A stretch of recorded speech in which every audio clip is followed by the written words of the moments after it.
Hello, and welcome to the channel.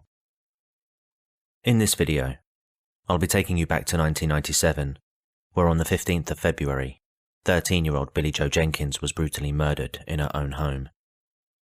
This will be the first unsolved case that I've covered on this channel.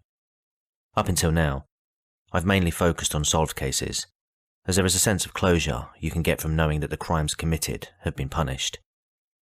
However, in this instance, almost 24 years since this vicious murder took place, we still don't have definitive answers. I'll be walking you through a brief description of Billie-Jo's life, as well as discussing the circumstances of her murder, the investigation that took place, the suspects identified, and more. But before I do, if you're new here and you like true crime content, please subscribe to the channel and hit the notification bell so you never miss out on any of my uploads. You can also give this video a like, as well as sharing this with anyone you know who is also into true crime content, as this really helps out a small channel like mine.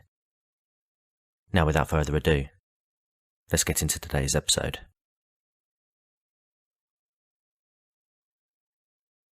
Billie-Jo was born in East London on the 23rd of March 1983. Initially, her life was tough to begin with. By the time she was 8 years old, her father had been sent to prison, while her mother, who was now looking after Billie-Jo alone, struggled to cope.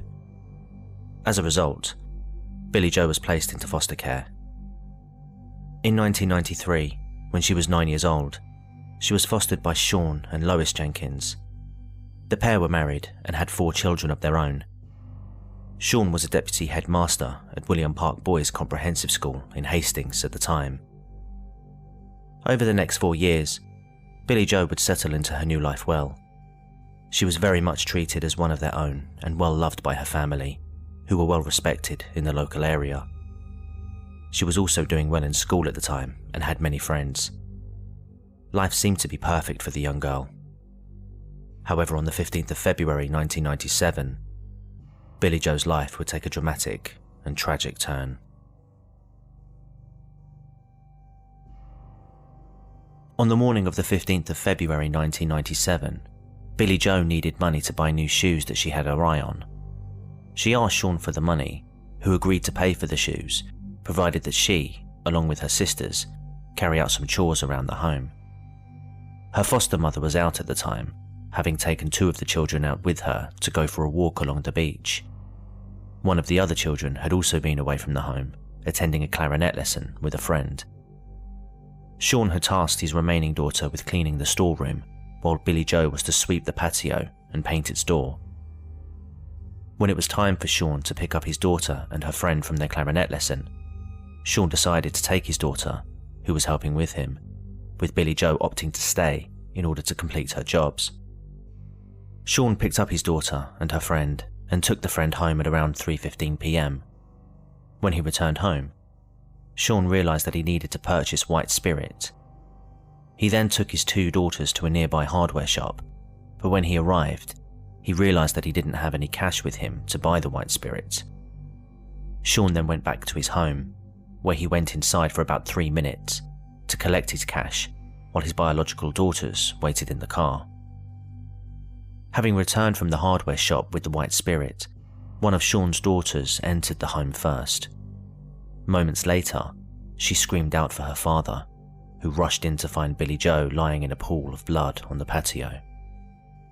Sean removed his shocked daughters from the scene and knelt down beside his foster daughter. After examining her injuries, he called 999. My daughter's fallen, or she's got head injuries. There's blood everywhere. Well, she's banged her head and bleeding from the head? Yes, well, I don't know. There's blood everywhere on her head. She's lying on the floor. And can I take your name, sir? Sean Jenkins. Okay. And you say she's unconscious. Is she breathing all right? I don't know. I haven't looked. Right, okay. Did this happen while you were at the house then? Yes, it is. I've just this minute got back. All right, so you don't know how long ago it would have... I don't know how, well, in the last, I don't know, half an hour, 3/4 of an hour. After calling 999, Sean then called a neighbour who came to look after the 2 daughters who witnessed their foster sister laying lifeless on the patio. Sean would call 999 again on the advice of the neighbour. Police and ambulance services would arrive, where they would find Sean sitting in his Rover MG convertible. Sadly, Billie-Jo Jenkins was already dead by the time they arrived. Billie-Jo had been beaten over the head with a 45cm metal tent spike, which was in the back garden of the Jenkins home. She had sustained between 9 and 10 blows, crushing her skull. She had also sustained a broken nose, as well as internal bleeding in her lungs and 2 broken ribs. Strangely, a small piece of plastic bag had been found stuffed up her nose. This was earlier spotted by the neighbour who Sean called after first calling 999. Furthermore, defensive wounds were also found on Billie-Jo's body, as well as other bruising which was believed to be around 1 to 2 weeks old. Finally, there were no signs that Billie-Jo had been sexually assaulted. What happened to Billie-Jo could only be described as a frenzied attack, with a very small window of opportunity to take place. Police would quickly begin their investigation.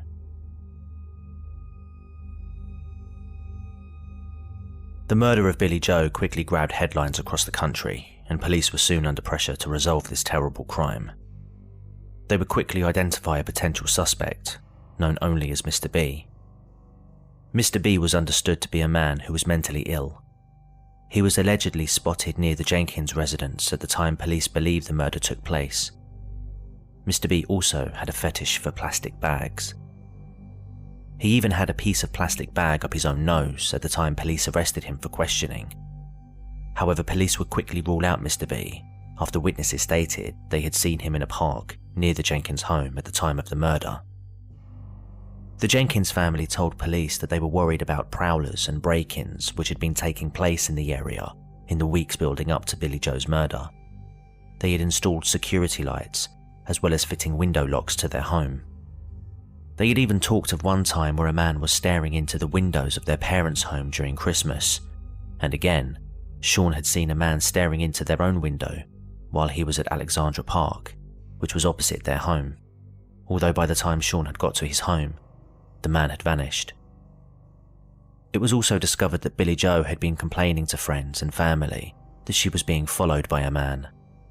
The family would receive silent calls to the home, and on the 12th of January 1997, a voice message was left by what sounded like an American woman, who said chillingly, "He will come again and be our judge."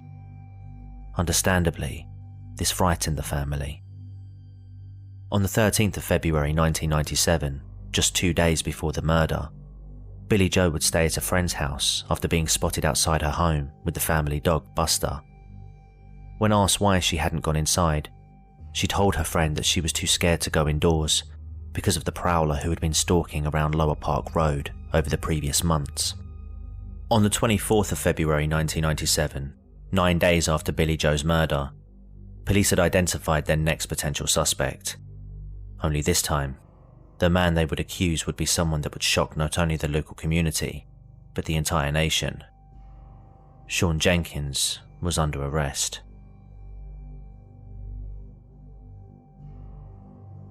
Police were already suspicious of Sean early on in their investigation.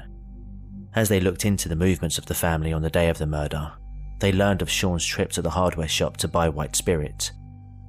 However, when police searched the family home for evidence, they found a half-full bottle of white spirit in the back of one of the cupboards. Furthermore, they discovered that instead of heading straight to the hardware shop, Sean instead drove the other way, circling a nearby park twice before heading to the shop. Additionally, they learned of Sean forgetting his money and returning to the home, leaving his biological daughters alone in the car. This gave the police a window of time where it was just Billie-Jo and Sean alone in the home. They also questioned why Sean had not performed CPR or placed Billie-Jo in the recovery position upon discovering her. Even more strangely, after calling 999, he left Billie-Jo's body, went outside his home, sat in his car, and closed the roof of his MG convertible. 158 microscopic blood spots were also discovered on Sean's clothing. Police believe these spots, which were naked to the human eye, may have sprayed on Sean while he was allegedly attacking Billie-Jo. Police had also learned that Sean had exaggerated his qualifications on his CV, calling into question his character. However, the most damning suspicion would come from his own wife, Lois. She would say that at the time she learned Billie-Jo had been killed, she embraced Sean for comfort. However, she felt as though he was cold and distant. She also felt no emotion in his voice when he explained to their 4 daughters that their sister had died. She came to the realization that Sean could have possibly been responsible for Billie-Jo's death as she lay next to him one night soon after the murder took place. She would claim that Sean was a violent, controlling man who would regularly beat her and hit his daughters, Billie-Jo included. She would say that Sean would use a stick to hit the children with should they misbehave. Sean Jenkins would be released on bail on the 25th of February 1997, where he would leave Hastings to live with his parents in Wales. He would be charged with Billie-Jo's murder on the 14th of March 1997 and bailed again 10 days later. Sean Jenkins' trial would begin in April 1998. However, it would be adjourned before resuming on the 3rd of June that same year. The prosecution would tell the jury that Billie-Jo's murder took place during the 3-minute window where Sean had entered the home to collect his money. They claimed that he flew into a rage, picked up the tent pick, and violently attacked his foster daughter. They would call on a forensic expert who testified that the only way the microscopic blood spots could have got onto Sean's clothes would be while she was being attacked. On the 2nd of July 1998, the jury would find Sean Jenkins guilty of the murder of Billie-Jo Jenkins. He was sentenced to life imprisonment. Soon after Sean's conviction, Lois left Hastings with her 4 daughters and moved to Tasmania, Australia. Immediately after his conviction, Sean Jenkins filed for appeal. This was rejected in April 1999. However, in May 2003, his case was referred back to the Court of Appeal after a 2-year investigation by the Criminal Cases Review Commission. His second appeal took place in August 2004 and was successful. Jenkins's original conviction was overturned and a new trial was ordered. Sean was released on bail pending this new trial. In April 2005, Sean Jenkins' retrial began. The defence this time would focus on the blood, arguing that they were able to demonstrate another explanation for the blood on Sean's clothes. The defence argued that the blood found on Sean's clothes wasn't there because he attacked her. Instead, it was more likely that it was expiration spatter, which was released by the build-up of pressure in Billie-Jo's lungs. They argued that the blood was expelled while Sean was beside Billie-Jo at the time. They were also able to call upon experts who testified that the blood found on Sean's clothes could be successfully recreated through experimentation. Despite this new evidence, the jury were unable to reach a verdict, and on the 11th of July 2005, a hung jury was called. The prosecution immediately requested a third trial, which was accepted. However, after the jury were again unable to reach a majority verdict, the prosecution confirmed that they would not be seeking another retrial. Sean Jenkins was formally acquitted and free to go. To this day, Sean Jenkins denies any involvement with Billie-Jo Jenkins' murder. He has made numerous television appearances, most notably on the show Tonight with Trevor McDonald, which I've linked in the description below. He has also written a book, The Murder of Billie-Jo, which was co-written by investigative journalist Bob Woffenden, again where he shares his side of the story. He also unsuccessfully attempted to claim compensation for his time spent in prison. He has since remarried. Lois Jenkins still lives in Tasmania. She still believes that Sean was the man who killed Billie-Jo and has gone on record since to explain her life with him, as well as why she thinks her ex-husband was the real killer. Sean has not seen his daughters since being released from prison. The murder of Billie-Jo Jenkins is a case which has sadly gone cold.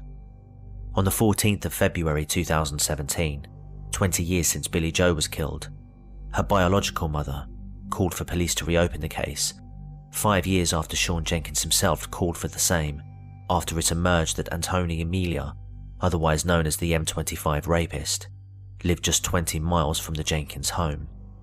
He was known to target young girls, with his youngest victim being just 10 years old. An investigation by the Mirror found that Emila's description matched that of the person who was stalking Billie-Jo in the months leading up to her attack. He was also known on one occasion to place a plastic bag over a victim's head. Despite this information, it doesn't appear that there's been any movement on these leads. The police seem to be confident that he isn't linked, and there have been no new developments since their last review of the case in 2006, several months after Sean was released. Police also failed to test the tent pick used to beat Billie-Jo for DNA. While the science behind DNA analysis wasn't as advanced then as it is now, surely they should have still examined it, as it could have provided the police with crucial evidence for their investigation. But I'd like to know what you think. Was Sean responsible? Mr. B? Antoni Emila? Or was it someone else? Leave your thoughts in the comments below.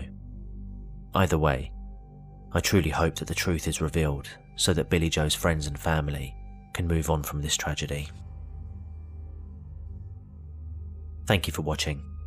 If you're interested in true crime stories and want to see more of what I do, please like, share and subscribe to the channel, as well as hitting the notification bell so you never miss out on another upload. Also, we recently passed 400 subscribers. I want to thank all of you who continue to support my channel, as well as those who are recently joining. I really do appreciate it. I will continue to get the content out as often as I can for you.